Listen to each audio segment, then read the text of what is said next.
नमस्कार, मी पूजा आणि आपण पाहत आहात लोकवाहिनी मीडिया। तर आता बघूया महाराष्ट्रातील टॉप 10 बातम्या।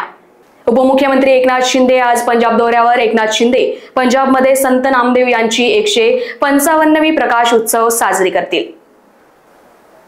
शेतकऱ्यांसाठी मोठी बातमी, रब्बीतील 6 पिकांवर पीक विमा योजना लागू। महाराष्ट्रात जाण्याचा पुन्हा एकदा वर्ज्य निर्धार, काळा दिनाच्या निषेध फेरीत हजारो मराठी भाषक सहभागी।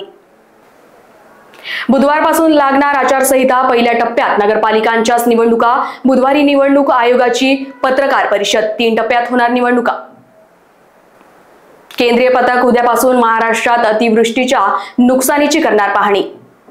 पोलिसांचा आदेश झुगारला, विरोधकांनी बेकायदेशीर मोर्चा काढला। सत्याच्या मोर्चाच्या आयोजकांवर गुन्हा दाखल। एकनाथ शिंदे यांच्या हस्ते विठ्ठलाची शासकीय महापूजा, नांदेडचे दाम्पत्य ठरले मानाची वारकरी।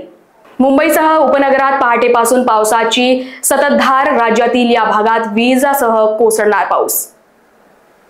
सातारा डॉक्टर आत्महत्या प्रकरणी एसआयटी चौकशी करा, मनोज जारांगेची मागणी। ठेकेदारांचे काम बंद, हिवाळी अधिवेशन नागपूर की मुंबईत, बांधकाम खाते संभ्रमात।